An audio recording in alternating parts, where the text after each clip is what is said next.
Assalamualaikum warahmatullahi wabarakatuh. Jadi, pada kesempatan kali ini, kami dari kelompok 6 akan membahas materi mengenai data science. Sebelum masuk ke pembahasan materi, izinkan saya untuk memperkenalkan anggota kelompok terlebih dahulu. Dimulai dari saya sendiri, saya Naila Marini selaku moderator dan yang akan menyampaikan materi pertama yaitu konsep dasar dalam data science. Kemudian ada Maharani yang akan menjelaskan mengenai data science math. Selanjutnya ada Zahra Octavia yang akan menjelaskan mengenai materi data science statistik, dan yang terakhir, Sultan Malik Fisabilillah yang akan menyampaikan materi mengenai data science advance. Baiklah, langsung saja kita masuk ke materi pertama, yaitu definisi dari data science. Apa sih data science itu? Data science ini merupakan ilmu yang menggabungkan antara statistik, analisis data, dan machine learning untuk menggali informasi dari berbagai data. Tujuan utamanya adalah untuk mengubah data mentah menjadi informasi yang berguna agar bisa membantu proses pengambilan keputusan. Contohnya, data science bisa digunakan untuk memprediksi penjualan, menentukan jalur pengiriman yang paling efisien, atau bahkan memprediksi peluang seseorang diterima kerja berdasarkan datanya. Nah, untuk menjadi seorang data scientist, biasanya harus memiliki penguasaan tentang statistik, pemrograman, biasanya itu menggunakan bahasa Python, matematika, dan pengelolaan data. Proses kerjanya mulai dari merumuskan pertanyaan, mengumpulkan data, membersihkan data yang kotor, menganalisis pola, hingga menyajikan hasilnya dalam bentuk yang mudah dimengerti, misalnya lewat grafik. Nah, setelah kita tahu apa itu data science, selanjutnya kita akan masuk ke salah satu contoh codingan di dalam data science, yaitu analisis regresi linier. Di sini kami menggunakan dataset bernama collegeplacement.csv yang berisi data mahasiswa seperti IQ, nilai akademik, dan status penempatan kerja. Pada contoh ini, kita ingin melihat hubungan antara IQ dan CGPA atau Cumulative Grade Point Average, atau yang biasa kita sebut sebagai IPK. Pertama, kita import dulu 3 library utama yang akan kita pakai. Di sini ada import library pandas SPD yang digunakan untuk membaca dan mengelola data dalam bentuk tabel. Lalu, matplotlib.pyplot digunakan untuk membuat grafik agar outputnya bisa divisualisasikan. Dan scipy.stats digunakan untuk melakukan perhitungan statistik, termasuk regresi linier. Selanjutnya, data akan dibaca dari file collegeplacement.csv menggunakan pd.read_csv. Hasilnya akan disimpan di dalam variabel full_college_data. Lalu, untuk menampilkan nama-nama kolomnya menggunakan print full college data.columns agar kita tahu isi dari dataset tersebut. Nah, dari dataset ini kita ambil 2 kolom yang mau kita analisis, yaitu kolom IQ dan kolom CGPA. Kolom IQ ini disimpan ke variabel X karena dia menjadi variabel bebas, sedangkan kolom CGPA disimpan ke variabel Y sebagai variabel terikat. Kemudian, fungsi stats.lineRegress X, Y digunakan untuk menghitung garis regresi linier antara kedua variabel itu. Nah, dari output yang terlihat, sebaran titik cukup acak dan garisnya hampir datar. Artinya, tidak ada hubungan yang kuat di antara IQ dan CGPA. Jadi, bisa disimpulkan bahwa nilai IQ tidak terlalu mempengaruhi prestasi akademik mahasiswa secara signifikan. Baik, untuk materi kedua yaitu database table. Di dalam database table ini kami menggunakan dataset collegeplacement.csv yang kami ambil dari situs Kaggle. Dataset ini terdiri dari 10 variabel dan 10.000 objektif yang berisi informasi mengenai mahasiswa dan faktor-faktor yang mungkin mempengaruhi peluang mereka untuk mendapatkan pekerjaan setelah lulus. Dataset ini digunakan untuk menganalisis hubungan antara nilai akademik, jurusan, pengalaman kerja, dan hasil penempatan kerja. Data ini termasuk data asli karena dikumpulkan dari mahasiswa nyata dalam konteks penempatan kerja di dunia pendidikan, bukan merupakan data buatan atau data dummy. Untuk daftar variabelnya, yang pertama itu ada College ID. College ID ini merupakan nomor identitas unik untuk setiap mahasiswa, biasanya sebagai primary key. Lalu yang kedua ada IQ. IQ ini menunjukkan tingkat kecerdasan dari tiap mahasiswa. Nilainya biasanya antara 80 hingga 140. Untuk yang ketiga ada Brief Sub Result. Ini merupakan nilai rata-rata semester sebelumnya, biasanya dari skala 0 hingga 10. Brief Sum Result ini merepresentasikan prestasi akademik sebelumnya. Lalu yang keempat ada CGPA atau Cumulative Grade Point Average, yaitu rata-rata keseluruhan nilai mahasiswa selama kuliah, biasanya antara 6,0 hingga 10,0. Lalu ada gender, yaitu jenis kelamin tiap mahasiswa. Lalu ada stream, jurusan atau bidang studi, misalnya computer science, electronics, atau mechanical. Lalu selanjutnya ada internships. Internship ini merupakan jumlah pengalaman magang yang pernah diikuti oleh tiap mahasiswa. Lalu ada placed or not. Placed or not ini merupakan eh, informasi mengenai mahasiswa yang sudah mendapatkan pekerjaan atau belum. Jadi satu jika mahasiswa sudah mendapatkan pekerjaan, untuk yang belum akan diisi nol. Lalu ada age ya, atau umur. Selanjutnya tuh hustle. Hustle ini akan diisi satu jika mahasiswa itu tinggal di asrama dan diisi nol jika tidak. Lalu yang terakhir ada history of backlogs. History of backlogs ini merupakan jumlah mata kuliah yang pernah gagal atau tertinggal. Nah, lanjut materi selanjutnya yaitu data frame. Jadi data frame ini merupakan sebuah tabel yang digunakan di Python melalui library pandas, di mana data tersusun dalam bentuk baris dan kolom seperti pada Excel. Nah, setiap kolomnya ini bisa berisi jenis data yang berbeda, misalnya angka, teks, ataupun tanggal.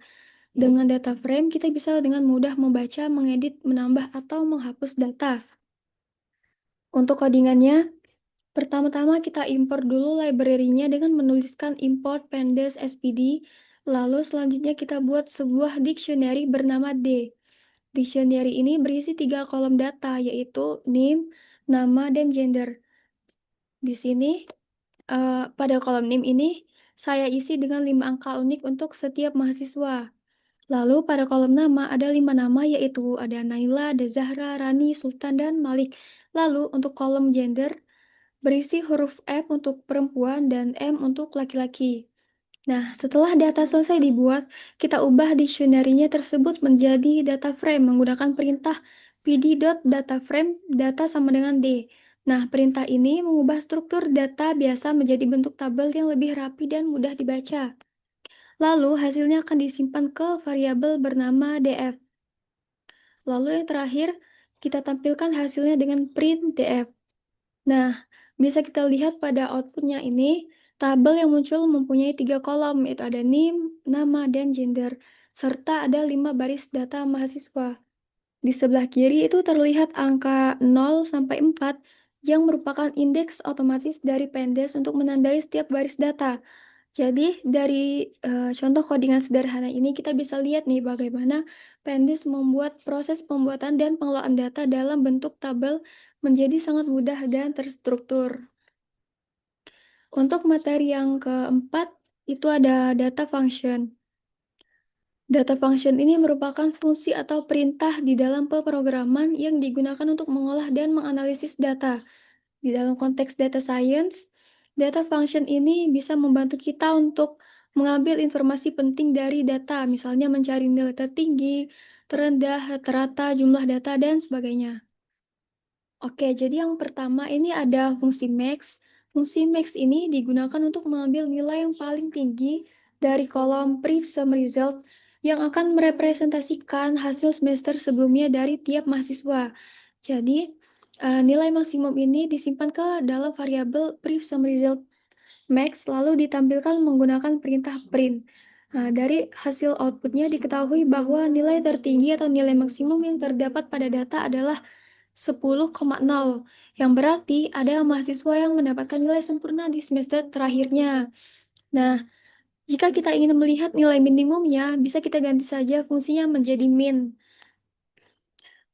Lalu untuk fungsi rata-rata, dari data yang sama kita gunakan fungsi np.min untuk menghitung nilai rata-rata. Dan hasilnya akan disimpan ke variabel average underscore pre sum result. Nah, yang terakhir, hasil perhitungannya itu akan ditampilkan menggunakan perintah print. Bisa kita lihat pada outputnya, terlihat bahwa nilai rata-rata hasil semester terakhir dari tiap mahasiswa adalah sekitar 7,53, yang menunjukkan bahwa sebagian besar mahasiswa memiliki nilai yang cukup baik pada semester terakhir mereka. Oke, selanjutnya itu data preparation. Jadi, sebelum kita menganalisis data, kita harus menyiapkannya dulu lewat proses data preparation. Nah, tahapan-tahapan ini meliputi ekstraksi data dari file seperti CSV, pembersihan data yang kosong atau tidak valid, dan memastikan tipe data sudah sesuai. Tahapan yang pertama yaitu extract and read data. Jadi, extract and read data ini yaitu mengambil dan menampilkan data dari file CSV agar bisa dianalisis. Pada codingannya, seperti biasa kita import library pandas untuk membaca dan mengolah data dalam bentuk tabel. Lalu selanjutnya kita menambahkan dua pengaturan tampilan menggunakan pd.set_option. Lalu baris pertama membuat semua kolom dalam dataset terlihat dan baris keduanya mengatur lebar tampilan tabel agar tidak terpotong di layar. Kemudian data dari file college placement.csv ini dibaca menggunakan pd.read_csv dan disimpan di dalam variabel college data sebagai sebuah data frame. Setelah itu, kita menambahkan sedikit style pada tampilan tabel menggunakan set table styles agar teks dalam kolom dan judul tabel itu terlihat rata tengah dan seluruh isi dataset ditampilkan di layar dengan format yang rapi dan mudah dibaca. Jadi bagian ini tuh bertujuan untuk agar kita bisa melihat dan memahami isi data secara keseluruhan sebelum melanjutkan ke tahap analisis berikutnya. Nah, ketika kita ingin menampilkan seluruh datanya, eh, oke, jadi ketika kita tidak ingin menampilkan seluruh datanya dan hanya ingin melihat beberapa baris saja, kita bisa menambahkan .head setelah collage data pada codingannya seperti yang setelah saya buat di sini. Nah, tapi secara default, head di sini hanya panggil 5 baris saja. Maka dari itu, kita harus menginputkan angka di dalam head-nya. Misalnya, head 10 atau head 50 sesuai kebutuhan. Nah, kita lanjut ke materi selanjutnya yaitu data cleaning. Data cleaning ini merupakan proses pembersihan data yang kotor. Jadi, untuk melakukan pembersihan data dengan perintah dropna, exist sama dengan 0, in place sama dengan true, yang berfungsi untuk menghapus seluruh baris yang memiliki data kosong atau none. Jadi, setelah datanya bersih, digunakan fitur styles.set table styles untuk membuat tampilan lebih rapi dengan teks di setiap kolom dan header diratakan tengah. Jadi, untuk data cleaning ini, jika kita buat in place-nya sama dengan false, dia tidak akan menghapus data yang kotor. Jadi kita ubah in place-nya menjadi true agar data-data yang kotor itu bisa langsung terhapus. Jadi materi selanjutnya itu merupakan data types. Jadi data types ini digunakan untuk menampilkan informasi struktur data dari file college placement.csv. Nah, untuk menampilkan informasi dari dataset ini digunakan fungsi info, seperti pada codingannya. Nah, jadi hasilnya ini menunjukkan bahwa data memiliki 10.000 baris dan 10 kolom. Dengan masing-masing kolom menampilkan nama kolom, jumlah data non-null atau tidak kosong, serta tipe data seperti integer, numpat, float, numpat, dan objek. Nah, dari output tersebut dapat kita lihat bahwa tidak ada data yang hilang karena semua kolom memiliki 10.000 nilai non-null dan tipe data bervariasi antara integer, float, dan string. Jadi informasi ini tuh sangat penting untuk kita memahami struktur awal dari dataset sebelum dilakukan analisis lebih lanjut. Untuk yang terakhir itu ada data analyze. Jadi, untuk data analyze ini saya menggunakan metode describe untuk menampilkan statistik deskriptif dari data seperti count, mean, STD, min, dan max untuk setiap kolom numerik. Nah, hasilnya kemudian diformat agar tampilannya lebih rapi dan teksnya rata tengah baik untuk kolom atau TH dan isi tabel atau TD menggunakan fungsi set table styles. Lalu, untuk data analysis ini,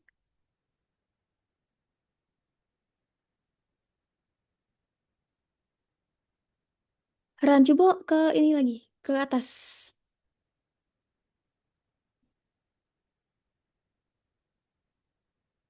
Stop, stop.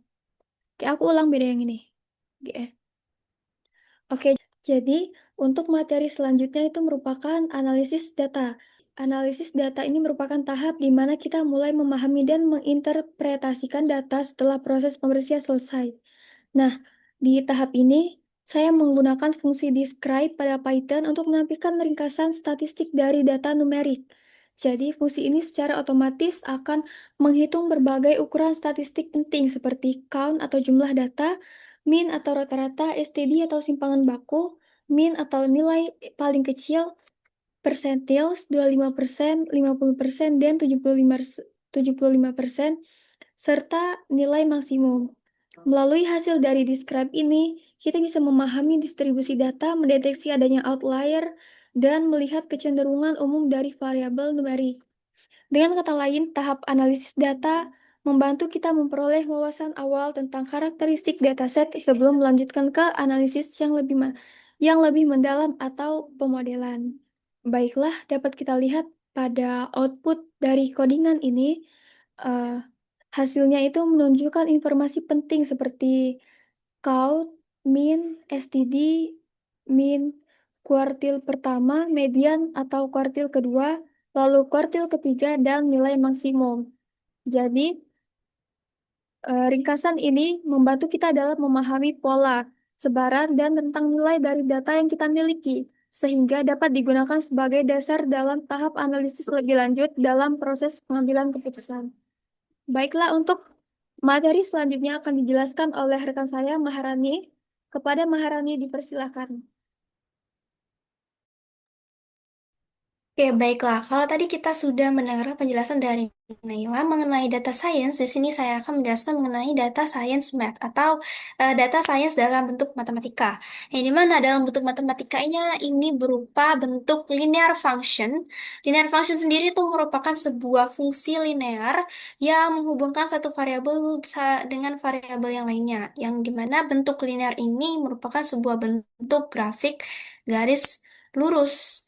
Nah, pada data kami itu terdapat dua variabel yang saling berkaitan, yang dimana itu ada eh, variabel previous semester result dan juga variabel CGPA. Ya, yang secara umum kami asumsikan bahwa CGPA ini akan berubah seiring dengan perubahan hasil nilai di tiap semesternya. Dan bisa dikatakan juga kalau CGPA itu bergantung pada hasil dari nilai tiap semester. Nah, karena CGPA ini bergantung pada nilai di setiap semester sebelumnya, maka CGPA ini kita sebut sebagai variabel dependent atau variabel yang bergantung dengan variabel yang satunya.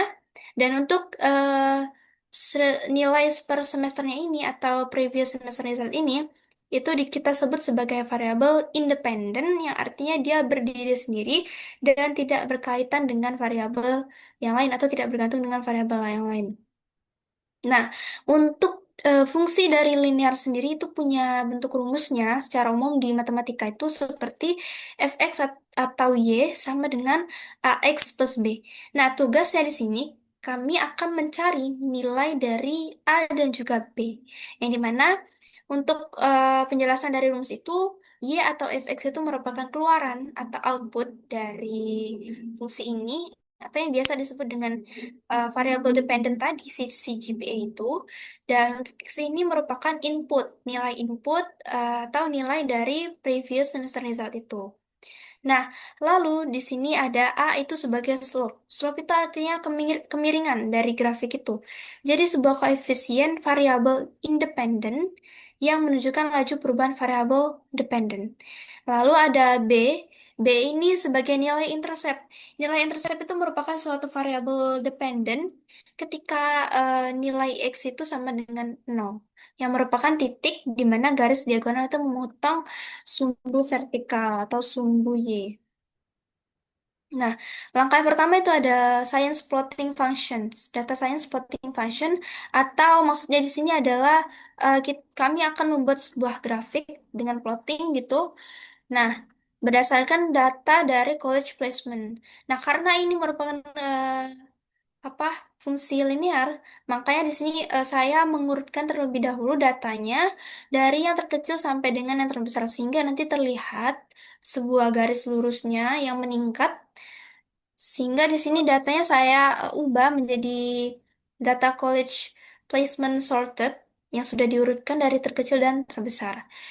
Oke, selanjutnya di sini ada contoh codingnya yang dimana kita pertama-tama kita mengimport library Pandasnya sendiri dan juga kita mengimport matplotlib.py plot ini sebagai bentuk hasil dari grafiknya nanti. Nah, kemudian data ini dibaca oleh perintah pd.read.ccv college placement underscore sorted.ccv yang dimana headernya ini digunakan sebagai nantinya pada tabel itu header itu akan menjadi baris pertama. Lalu di situ akan setiap kolomnya itu dipisah oleh tanda koma. Nah, lalu di sini ada perintah untuk yang dimana nilai Y minimum itu sama dengan nol dan X minimum sama dengan nol.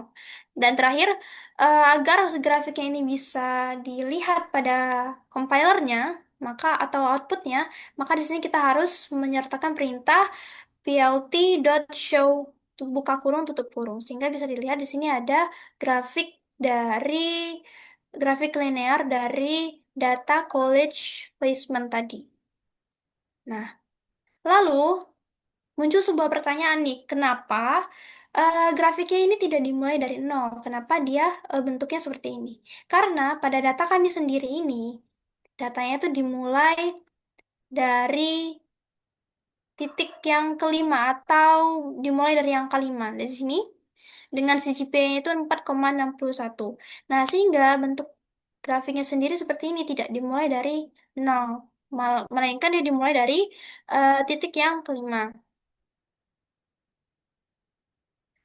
Nah, lanjut ke materi yang selanjutnya ini ada data science slope dan intercept, di mana pada bagian ini kami akan menemukan nilai A dan juga nilai B, atau nilai kemiringan dan juga interceptnya. Nah, untuk menentukan nilai slope atau kemiringan ini bisa menggunakan program dari si Python itu dengan cara perhitungan matematika. Yang dimana kita harus menentukan nilai X1, Y1, X2, dan juga Y2, sehingga kita bisa menentukan nilai slope-nya itu. Nah, penentuan nilai X1, Y1, X2-nya, dan Y2 ini, itu didasarkan pada nilai terbaik dari data itu sendiri. Yang dimana bisa didapatkan kalau untuk X1 dari penilaian terbaik itu ada 5,3, dengan Y1-nya 5,37, X2-nya itu 7,95, dengan Y2-nya 8,01. Nah, lalu untuk nilai-nilai ini kita akan masukkan rumus yaitu Y2 dikurangi Y1 dibagi dengan X2 dikurangi X1 sehingga didapatkan hasil yaitu 0,996. Ini penafsirannya itu 3 digit di belakang koma yaitu 0,996. Lanjut di sini kita akan menentukan nilai slope dan juga intercept. Kalau yang tadi itu hanya menentukan nilai slope, kalau yang ini kita menggunakan program dari Python untuk menentukan dua nilai sekaligus. Nah, seperti ini. Jadi, ini seperti pada eh, program biasanya, kita mengimport library pandas dan juga NumPy, lalu datanya akan dibaca, dan kita mengidentifikasikan bahwa X itu adalah previous semester result, dan juga Y itu adalah CGPA. Nah, lalu yang terakhir itu ada print. nilai dari slope dan juga intercept, sehingga didapatkan hasil untuk nilai slope atau kemiringan itu sekitar 0,996 sama seperti yang di awal tadi, dan untuk interceptnya kita bisa dapatkan nilai 0,026. Nah, setelah kita tadi menentukan nilai slope dan juga interceptnya, nah, yang terakhir di sini kita akan membuat grafik plot baru. Atau istilahnya kita memodifikasi grafiknya, hanya sedikit penambahan di bagian nilai maksimum dari Y dan juga maksimum X, seperti yang dilihat pada coding di sini. Tujuannya adalah agar kita bisa melihat grafiknya ini lebih proporsional. Artinya bisa lebih apa ya? Kalau misalnya untuk grafiknya di awal tadi, kan itu tidak ada nilai maksimum dari Y ataupun dari X. Nah, kalau di sini kita melihatnya itu lebih besar lagi ruang dari si grafik ini. Jadi, kita bisa lihatnya itu lebih proporsional dan juga bagian dari grafik ini tidak terlalu dekat dengan sumbu X-nya. Ada ruang di sini. Nah, jadi, untuk penambahan nilai maksimum dari Y ini saya tambahkan 15 dan juga untuk maksimum X ini sampai dengan 12. Sehingga bisa dilihat bahwa bentuk dari grafik yang baru ini seperti ini. Nah, dengan adanya grafik ini kita bisa lebih jelas nih melihat bahwa hubungan linear antara dua variabel pada data yang saling berkaitan itu antara previous semester result dan juga CGPA-nya ini merupakan bentuk hubungan yang linear. Linear itu artinya dia saling berkaitan dan juga CGPA ini bisa kita lihat bahwa memang dia bergantung pada hasil dari semester sebelumnya. Jadi bentuk dari grafiknya sendiri ini berbentuk linear, lurus, meningkat ke atas seperti itu. Segitu saja materi dari data Maths Science. Selanjutnya itu adalah data statistik yang akan dijelaskan oleh Zahra. Oke, terima kasih Rani. Sekarang kita masuk ke data science statistik. Nah, data science statistik itu apa sih? Nah, jadi data science statistik itu adalah cabang ilmu yang menggabungkan konsep statistika dengan ilmu data untuk memahami dan menganalisis penerapannya. Nah, statistik ini berperan penting dalam setiap tahap proses data science, mulai dari pengumpulan data, pembersihan, analisis, hingga interpretasi hasilnya. Melalui statistik ini juga, seorang data scientist dapat menemukan pola, hubungan antar variabel, serta tren yang tersembunyi dalam data. Misalnya dengan menghitung nilai rata-rata, varians, atau korelasi, kita dapat mengetahui bagaimana data saling berkaitan dan apa faktor yang mungkin mempengaruhi hasilnya. Di di video ini kalian sudah lihat ada introduction stat di mana bagian kode ini digunakan untuk melakukan pengenalan awal terhadap data sebelum analisis statistik dilakukan. Nah, pertama, library Pandas diimpor untuk membantu membaca dan mengelola data berbentuk tabel. Lalu file collegeplacement.csv kemudian dibaca menggunakan fungsi pd.readcsv, di mana baris pertama ini menjadikan sebagai nama kolom dan pemisah antar data menggunakan tanda koma. Selanjutnya pengaturan tampilan pandas diubah dengan pd.setOption agar seluruh kolom dapat dapat terlihat tanpa disingkat.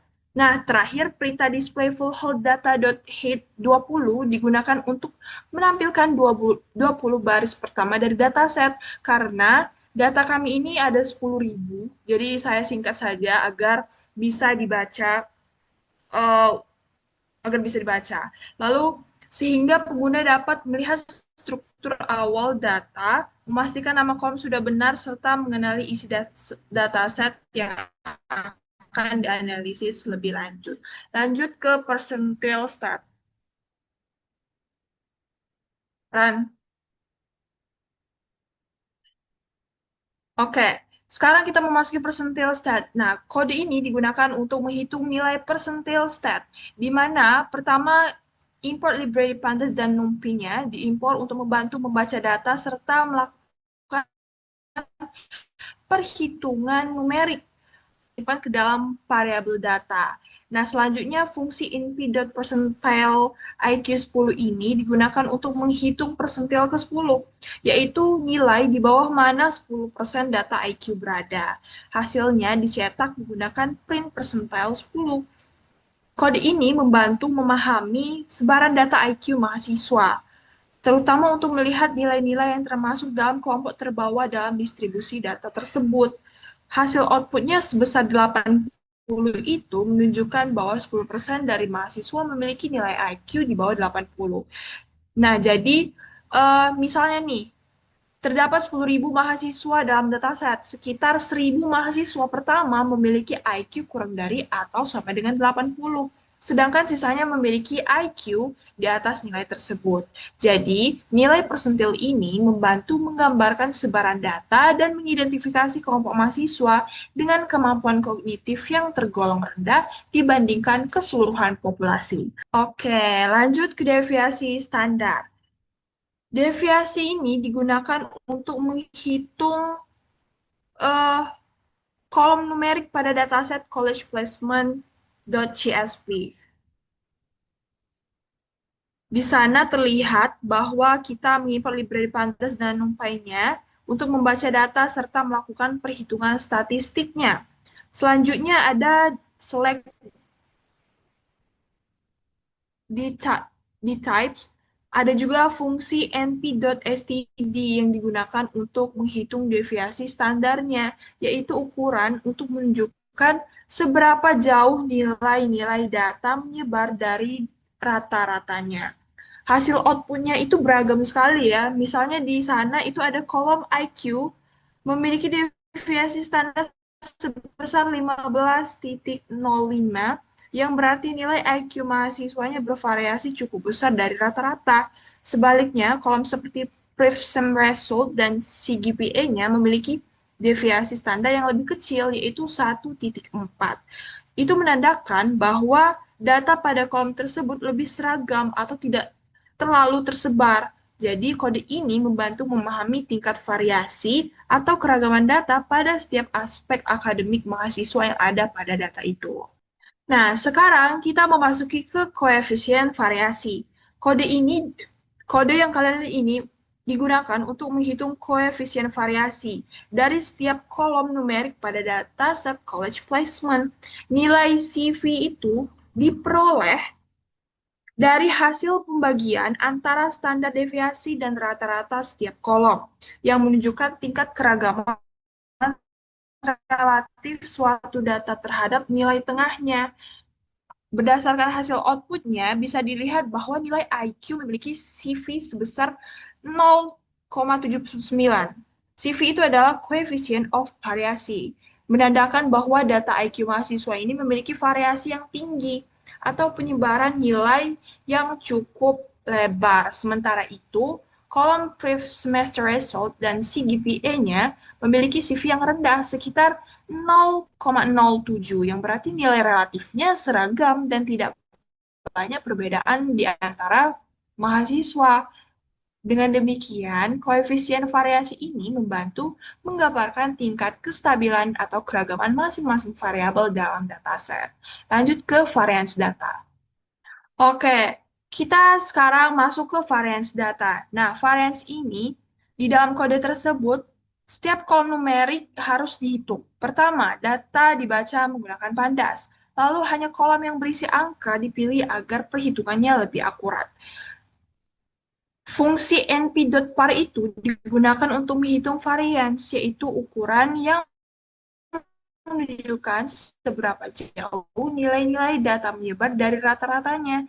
Kita lihat dari outputnya. Kolom IQ itu memiliki nilai variance terbesar, yaitu 226,57, yang berarti nilai IQ mahasiswa sangat bervariasi atau memiliki perbedaan yang cukup besar antar individu. Sebaliknya, kolom seperti Prev Semester Result dan CGPA-nya memiliki variance yang kecil, sekitar 2,1, yang menunjukkan data lebih seragam dan tidak terlalu tersebar. Dengan demikian, perhitungan variance ini membantu memahami tingkat penyebaran atau keragaman nilai pada setiap variabel dalam dataset. Nah, ini ada cara cepat menghitung korelasi antar variabel numerik. Korelasi adalah ukuran statistik yang digunakan untuk mengetahui derajat dan arah hubungan antara dua variabel numerik. Nilai korelasi itu berada pada rentang min 1, 1, bahkan 0. Nah, jadi kalau nilai mendekati 1, itu berarti menunjukkan hubungannya positif, kuat. Ketika satu variabel meningkat, variabel lainnya pun juga meningkat. Lalu yang kedua, itu nilai mendekati min 1, menunjukkan hubungannya negatif yang kuat. Ketika satu variabel meningkat, variabel lainnya menurun. Lalu kalau nol itu menandakan bahwa tidak terdapat hubungan linear yang signifikan antara kedua variabel tersebut. Dan ini cara cepat menghitung korelasi antar variabel numerik ini kami dapat dari bantuan internet, di mana eh, yang pertama itu ada hubungan terkuatnya terdapat antara Priv Semester Ratio dan CGPA dengan nilai korelasi sebesar 0,98.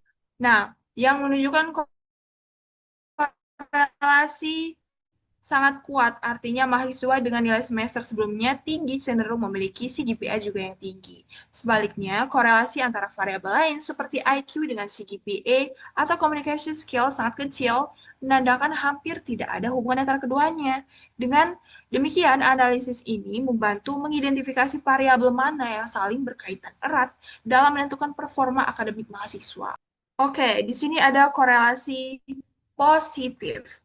Seperti dilihat di gambar, itu ada hubungan antara Priv Semester Result dan CGPA-nya. Di mana X label itu adalah Priv Semester Result dan Y-nya itu adalah CGPA-nya. Nah, semakin tinggi hasil nilai semester sebelumnya, maka semakin tinggi pula nilai CIGPA-nya atau IPK. Pola titik pada grafik membentuk garis yang cenderung naik dari kiri ke kanan. Nah, itu menandakan bahwa variabel ini memiliki hubungan yang searah dan sangat konsisten. Lanjut ke korelasi yang lemah. Nah, jadi di sini ada korelasi yang lemah. Hubungan antara komunikasi skill dan CIGPA-nya memperlihatkan korelasi negatif yang sangat lemah dengan nilai korelasinya 0 minus 0,018. Ini berarti peningkatan kemampuan komunikasi tidak memiliki hubungan berarti terhadap perubahan IPK, bahkan arah hubungannya sedikit berlawanan. Grafiknya menunjukkan titik-titik yang menyebar acak tanpa pola jelas, menandakan hampir tidak ada keterkaitan antara keduanya. Lanjut ke korelasi 0. Sama seperti tadi, ada X labelnya kami masukkan college ID dan Y labelnya CGPA-nya. Jadi, hubungan antara college ID dan CGPA-nya ini menggambarkan korelasi 0 atau tidak ada hubungan sama sekali. Variabel college ID ini adalah hanya penanda unik untuk setiap mahasiswa, sehingga perubahan pada ID tidak memiliki makna terhadap perubahan IPK. Grafiknya menampilkan sebaran titik yang acak tanpa arah tertentu. Nah, menegaskan kedua variabel ini benar-benar tidak berkaitan secara statistik. Jadi ini nol arahnya. Oke, lanjut ke statistik correlation matrix. Di sini, matriks korelasi itu bisa lewat tabel data frame chart, terus ada juga bisa menggunakan heatmap library Seaborn. Yang pertama kita bahas tabel data frame chart-nya dulu. Nah, untuk matriks korelasi antar variabel itu menggunakan data frame chart-nya ini menunjukkan hubungan antara variabel numerik dalam dataset college placement.csp-nya ini terlihat bahwa pre-semester result dan CGPA-nya memiliki nilai korelasi tertinggi yaitu 0,98 yang menandakan hubungan positif itu sangat kuat. Semakin tinggi nilai semester sebelumnya, semakin tinggi pula CGPA mahasiswanya. Sedangkan variabel lainnya bersifat relatif independen satu sama lain. Lanjut ke bentuk visual menggunakan heatmap library Seaborn. Nah, sekarang kita masuk ke korelasi antar variabel numerik. Heatmap tersebut menampilkan hubungan korelasi antara variabel-variabel numerik dalam dataset college placement.csp. Nilai korelasi berkisar antara min 1 hingga 1, di mana 1 menunjukkan hubungan positif sempurna, min 1 menunjukkan hubungan negatif sempurna, dan 0 berarti tidak ada hubungan yang berarti antara dua variabel. Berdasarkan hasil visualisasi, terlihat bahwa pasangan brief semester result dan CGPA memiliki nilai korelasi yang paling tinggi, yaitu sekitar 0,98 yang ditunjukkan oleh warna hijau tua. Ini berarti semakin tinggi nilai hasil semester sebelumnya, maka semakin tinggi pula nilai CGPA-nya mahasiswa menunjukkan hubungan positif yang sangat kuat. Sementara itu, variabel lain seperti IQ, academic performance, dan communication skill memiliki warna yang lebih pucat dan nilai korelasi mendekati nol, menandakan bahwa hubungan antar variabel tersebut relatif lemah atau hampir tidak ada. Dengan demikian, dari seluruh data numerik yang ada, hubungan yang paling signifikan hanya terjadi antara fifth semester result dan CGPA-nya. Sedangkan sementara itu tidak tampak warna coklat. Kenapa? Karena tidak ada korelasi negatif atau minus 0,01 sehingga warnanya tidak cocok. Dalam dataset ini berarti dan tidak ada pasangan variabel yang hubungan berlawanan arah secara kuat. Lanjut ke statistik correlation versus causality. Oke, grafik ini menunjukkan hubungan antara nilai semester sebelumnya, brief semester result, dan rata-rata nilai kumulatif CGPA-nya dari 30 data pertama dalam dataset. Nilai korelasi sekitar 0,98 menandakan adanya hubungan positif yang sangat kuat. Mahasiswa dengan nilai semester sebelumnya yang tinggi cenderung memiliki CGPA yang tinggi juga. Tapi, korelasi itu tidak berarti kausalitas. Meskipun kedua variabel tampak berhubungan, hal ini tidak berarti bahwa nilai semester sebelumnya menyebabkan peningkatan CGPA. Nah, faktor lainnya bisa jadi kayak disiplin belajar mahasiswa, motivasi belajar, kehadiran kuliah, ataupun dukungan lingkungan akademik juga bisa berperan. Lalu, kalau misalnya dibalik, apakah koefisien korelasi yang rendah mempengaruhi variabel yang lain? Jawabannya tidak, karena korelasi itu menunjukkan adanya seberapa erat kedua variabel bergerak bersama, bukan penyebab dari perubahan itu. Jadi, dengan kata lain, korelasi itu adalah angka yang mengukur seberapa dekat hubungan antar data. Lalu, kausalitas itu adalah kesimpulan bahwa satu variabel menyebabkan perubahan pada yang lain. Mungkin itu saja materi dari statistik. Akan dilanjutkan ke advanced data. Oke, selanjutnya di sini saya sebagai data science advance. Karena saya jelaskan, data science advance merupakan sebuah tahap lanjutan dalam proses analisis data yang berfokus pada penerapan metode statistik, algoritma prediktif, dan teknik pembelajaran mesin untuk digunakan untuk menemukan pola tersembunyi serta menghasilkan keputusan yang lebih cerdas berbasis data. Oke, di sini ada pecahannya. 4.1 Data Science Linear Regression. Linear regression adalah salah satu metode analisis prediktif yang digunakan untuk memodelkan hubungan linear antara satu variabel independen dengan satu variabel dependen. Pada dataset College Placement.csv yang sudah saya masukkan, regresi linear ini digunakan untuk melihat pengaruh nilai semester sebelumnya terhadap nilai kumulatif mahasiswa. Bisa dilihat di sini ada sebuah kode yang memunculkan output seperti ini, di mana output ini sudah saling berhubungan dengan kode dan data yang sudah saya masukkan. Oke, lanjut ke 4.2. Bisa dilihat di sini ada tabel, di mana tabel ini saling berhubungan. Sebagai contoh, variabel independen bernilai present result dan variabel dependen bernilai CGPA.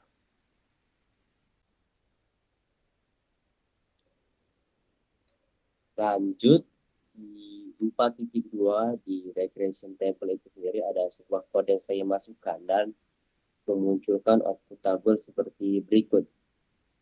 Bisa dilihat di sini. Jadi di bagian kode ini digunakan untuk memprediksi nilai semester sebelumnya. dari Prevsem Result berdasarkan nilai CGPA menggunakan rumus hasil regresi linear. Setelah fungsi dibuat, beberapa nilai CGPA dimasukkan sebagai input untuk melihat hasil prediksi nilai semester sebelumnya. Dengan demikian, bagian kode ini berfungsi seperti mesin prediksi sederhana yang bisa memperkirakan hasil akademik sebelumnya berdasarkan IPK mahasiswa. Oke, lanjut ke 4.3, regression info. Hasil analisis menunjukkan bahwa model regresi linear sangat kuat dengan nilai R kuadrat sebesar 0,91. Artinya apa? Artinya sekitar 98,1% variasi CGPA dapat dijelaskan oleh nilai semester sebelumnya, yaitu Prevsem Result. Oke, kita lanjut ke 4.4, Data Science Regression Coefficient. Koefisien regresi itu menunjukkan bahwa setiap peningkatan 1 poin pada nilai semester sebelumnya akan meningkatkan CGPA sebesar 0,996 poin dengan intercept 0,026 sebagai titik awal saat nilai semester sebelumnya bernilai 0. Bisa dilihat di sini ada sebuah kode di mana kode ini digunakan untuk memprediksi nilai semester sebelumnya. Ya, berdasarkan nilai CGPA, ya, bisa dilihat di sini. Oke, mungkin langsung lanjut saja ke 4.5, Data Science Regression P-Value. Nah, jadi P-Value ini ialah ukuran yang digunakan untuk menilai signifikansi statistik hubungan antara dua variabel. Pada hasil regresi ini, nilai P sama dengan 1,23 min 50, yang dimana itu jauh lebih kecil dari batas A, yaitu 0,05. Nah, sehingga hubungan antara Prevsem Result dan CGPA-nya itu sangat signifikan secara statistik. Dengan demikian, hipotesis itu nol atau hubungannya ditolak. Tidak ada hubungan. Salah. Oke, kita lanjut ke 4.6, Data Science Regression R Square, di mana R kuadrannya itu bernilai 0,981, berarti 98,1% variasi pada nilai CGPA dapat dijelaskan oleh nilai semester sebelumnya. Nah, sisanya 1,9% ini dijelaskan oleh faktor lain seperti motivasi, lingkungan, dan aktivitas akademik lain yang tidak termasuk dalam model ini. Bisa dilihat di sini ada sebuah kode yang memunculkan output seperti ini, yang dimana kode ini digunakan untuk menganalisis hubungan linear antara kolom IQ dan CGPA pada dataset yang sama. Pertama,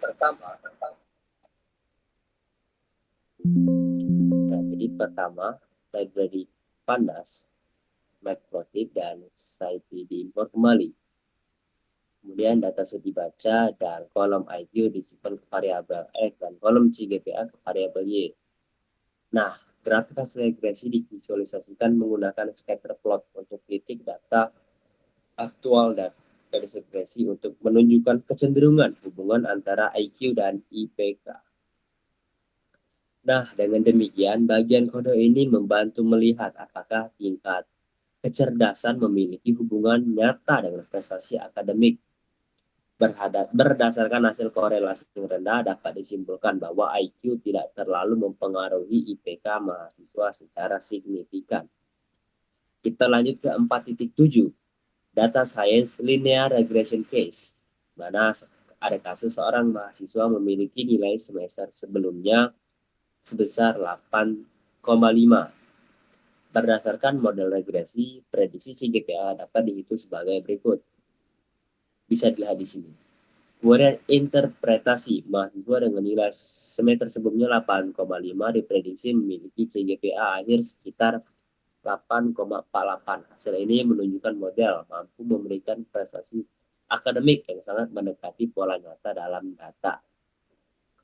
Nah, bisa dilihat di sini ada kode yang sudah saya input untuk linear regression case itu sendiri. Dan ini outputnya. Jadi bagian kode ini itu digunakan untuk menganalisis pengaruh gabungan dua variabel, yaitu nilai semester sebelumnya dan IQ. Ya, intinya dengan demikian, kode itu berfungsi untuk memahami seberapa besar pengaruh nilai akademik sebelumnya dan tingkat IQ secara bersama-sama terhadap IPK mahasiswa. Oke, sudah selesai. Kita langsung saja masuk ke kesimpulan. Jadi secara keseluruhan, materi data science dalam laporan yang telah dibuat dalam kelompok ini itu memberikan pemahaman mendalam mengenai bagaimana proses pengolahan data dilakukan secara sistematis untuk menghasilkan informasi yang merupakan gabungan dari disiplin ilmu statistik, matematika, dan pemrograman komputer. Tahap pertama proses ini ialah data preparation, mengikuti pengambilan data, pembacaan data, pemeriksaan data, dan duplikat serta kesalahan format. Tahap berikutnya yaitu adalah analisis statistik yang bertujuan memahami karakteristik melalui perhitungan seperti mean, minimum, maksimum, varian, standar, deviation, dan persentil. Nah, analisis ini sangat membantu mengenali pola umum dan tingkat penyebaran data. Selanjutnya ada analisis korelasi dan regresi linear. Ini digunakan untuk mengetahui hubungan antar variabel. Korelasi ini digunakan untuk mengukur seberapa kuat dua variabel yang saling berkaitan. Nah, selanjutnya nih, dari keseluruhan materi dapat disimpulkan bahwa data science adalah proses ilmiah yang mengubah data mentah menjadi pengetahuan yang dapat digunakan untuk pengambilan keputusan melalui penerapan konsep data cleaning, statistical computation, dan predictive modeling. Materi ini juga mahasiswa belajar memahami pentingnya data dalam dunia modern yang berbasis informasi. Materi ini menekankan juga bahwa keberhasilan analisis data tidak hanya bergantung pada kemampuan teknis, tapi juga pada pemahaman konteks dan interpretasi hasil secara logis dan kritis. Oke, mungkin sekian dari kelompok kami. Itu saja yang dapat kami sampaikan. Wassalamualaikum warahmatullahi wabarakatuh.